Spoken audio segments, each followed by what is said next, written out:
A billionaire saw a homeless barefoot boy dancing with his paralyzed daughter. Not for food or money, but simply to make her smile. And what followed changed both their lives forever. Before we dive into the story, let us know where you're watching from in the comments. David Miller was one of the wealthiest men in the city. He owned oil companies, real estate, ships, everything he touched turned into gold. That's why people called him Golden Touch. But behind the tall walls of his Banana Island mansion, his biggest struggle wasn't business. It was the quietness of his daughter, a silence he desperately wished he could break. Emily, his only child, used to be a bright, lively 8-year-old. Her laughter used to fill the whole house. She ran through the garden chasing butterflies. But after the tragic accident that paralyzed her and took her mother, Sarah, everything changed. Emily barely smiled. She rarely spoke. She sat in her wheelchair, staring out the window. David tried everything money could buy: surgeries in India, therapy in Turkey, treatments in America. Nothing helped. She withdrew more and more. Her nanny usually rolled her into the garden just to get some fresh air, but even then she looked lost. Then, one hot afternoon, something surprising happened. Emily was sitting quietly in the garden when she noticed movement near the hedge. A thin boy in torn clothes slipped through a gap. His shirt was ripped, his hair messy, and his knees bruised. He clearly lived on the streets. But when he looked at Emily, his eyes sparkled with mischief, like he was planning something funny. Without saying a word, he suddenly began dancing. Not the beautiful kind you see on TV. He danced in a silly, exaggerated way, swinging his arms like a clown, twisting and spinning as if he had no bones. At first, Emily just blinked in confusion. Then she giggled. The boy pretended to slip dramatically, and Emily clapped her hands. Then, amazingly, she laughed. A real, loud, happy laugh that echoed across the entire compound. The more she laughed, the harder he danced, rolling on the grass, jumping around, making faces. Emily laughed even louder.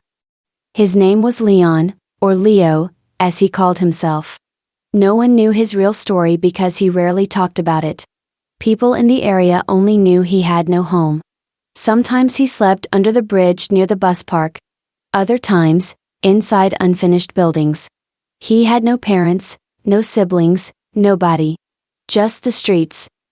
But Leo had one thing that kept him going: joy. When hunger tortured him, he danced. When drivers shouted at him for begging, he danced. When life hurt him, he moved his body to forget. Dancing was his escape, his way to feel alive. That day, as he walked past the mansion, he saw Emily looking so sad it touched him. I know that feeling, he thought. Maybe if I dance, she'll smile. Maybe I can chase her sadness away. So he slipped inside, and he danced with all the silliness in his body. And when she laughed, he felt something warm, something better than food: purpose. What he didn't know was that he wasn't just giving Emily laughter. He was about to change both their lives. Inside the mansion, David heard something that froze him: laughter. Emily's laughter. Something he hadn't heard in months. He rushed to the balcony and saw the miracle: his daughter laughing uncontrollably at a ragged boy dancing with wild energy. At first David was furious. How did a strange boy get into his home? Where were the guards?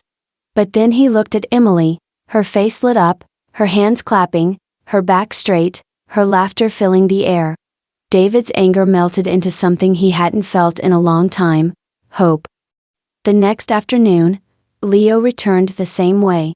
Not to steal, but because he felt he had a mission: make Emily happy. He had slept behind a kiosk the night before with an empty stomach, but he woke up smiling. He had found a reason to keep going. Emily was already waiting for him. Leo asked, raising his hands like a circus clown. She giggled and nodded. Before he began, David walked out. Leo froze, ready to run. He knew that look: adults angry enough to beat him. But Emily saved him. Daddy, please don't send him away, please. David looked closely at the boy: torn clothes, thin legs, scars on his knees, barefoot. But despite all that, his eyes were steady and honest. "What's your name?" David asked. "Leo. Why did you come?" "I saw her looking sad. I wanted to make her laugh." "I didn't come to take anything, sir." David was shocked by how simple and pure the answer was. "Where do you stay?" he asked. "Anywhere," Leo replied. "Bus park. Under the bridge. I dance so hunger won't win." Emily immediately said, "Daddy, he makes me happy." David noticed something unbelievable. Her toes were moving slightly. Movement he hadn't seen in months. So he sighed and said, "You can stay today. But stay where I can see you."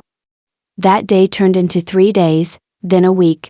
David told the guards, "Let him in at 4. He leaves at 6. And feed him before he goes." Every day Leo arrived with new dances, jokes, and funny acts.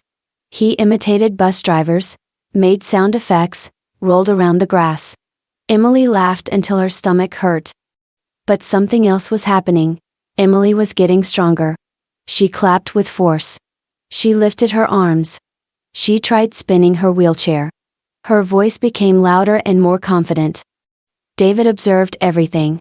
He saw how Leo never asked for anything. How he always checked Emily's face to see if she was happy.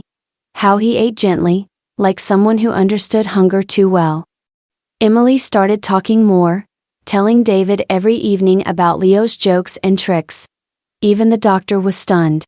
"Keep whatever you're doing," he told David. "This kind of emotional spark can trigger physical recovery." One afternoon, during a slow-motion dance, Emily said, "Wait. Let me try something." She pressed her hands on her wheelchair and slowly lifted her body off the seat. 1 inch, 2 inches, shaking with effort. Leo counted softly. David held his breath. Emily held herself up for 3 seconds before sitting back down, smiling with tears in her eyes. Leo shouted, "You did it." David whispered, "I'm proud of you." Emily held both their hands and said, "When he dances, I feel like I can move." From then on, everything changed. David invited Leo to talk one Saturday. No dancing, just talking. For the first time, Leo shared his life, an orphan who slept under bridges and danced to survive. David listened, his heart breaking. "Why do you dance?" he asked. Leo smiled sadly. "When you're hungry, your body feels heavy.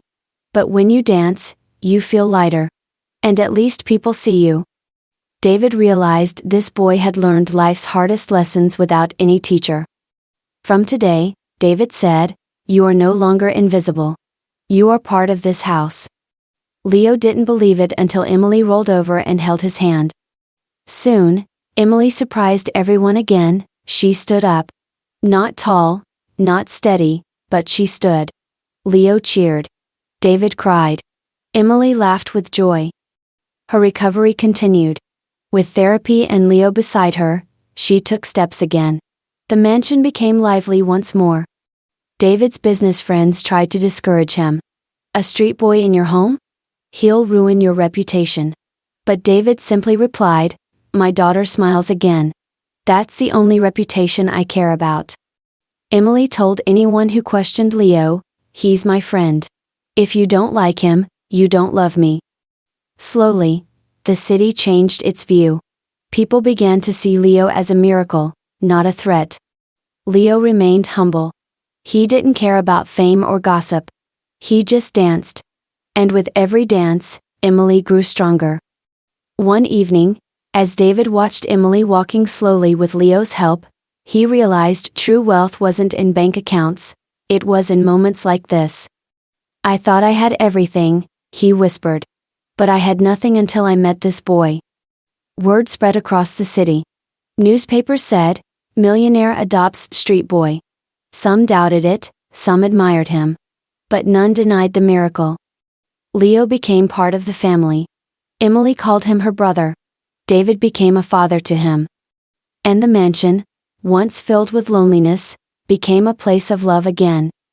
Emily's story became a message to the world. that sometimes healing doesn't come from money or medicine, but from kindness, compassion, and unexpected friendship. What are your thoughts on Emily and Leo's journey? We'd love to hear from you in the comments. On a scale of 0 to 10, how would you rate their story? Don't forget to subscribe to our channel and turn on notifications to stay updated with all our latest content. For more heartfelt stories, click here on the final screen.